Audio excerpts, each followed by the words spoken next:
So the spike is using a contact point to push your opponent's lifting edge down.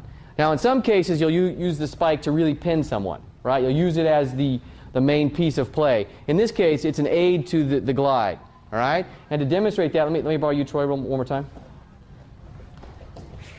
What I'm talking about is when you initiate the motion, I've got cross-eyes position, so I'm chest to chest already. I don't disengage chest to chest and jump over. I stay chest to chest. In fact, I pressure into him.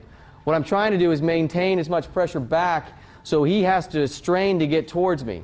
So just to demonstrate, I'm going to keep my chest to chest here. As he drives into me, I'm driving my shoulder at him. Okay? But notice what's happening to my body. I'm not driving so hard that I have no movement. As he drives into me, I open my hips up. My hips are prepared to go through this motion. As he drives in and he kicks his leg over to turn into me, I kick over. But it's important that initially I've got chest-to-chest contact and I continue that pressure. All right? That's the beginning of what we're going to go over now, which is the spike.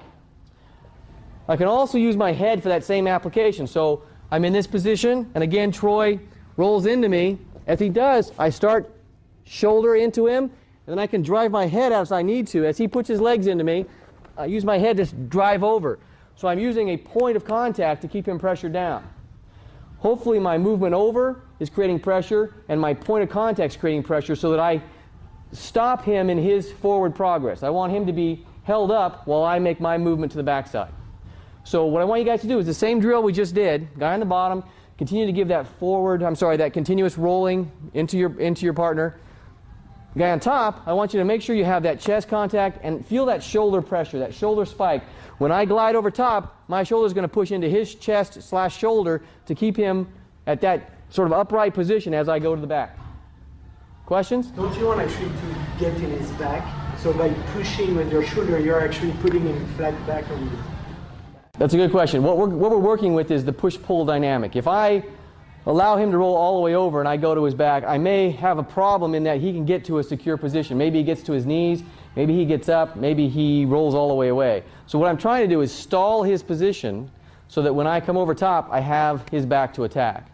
So yes, you're pushing him back, but what's going to happen when I push Troy and we're in a match, he's generally not going to fall over.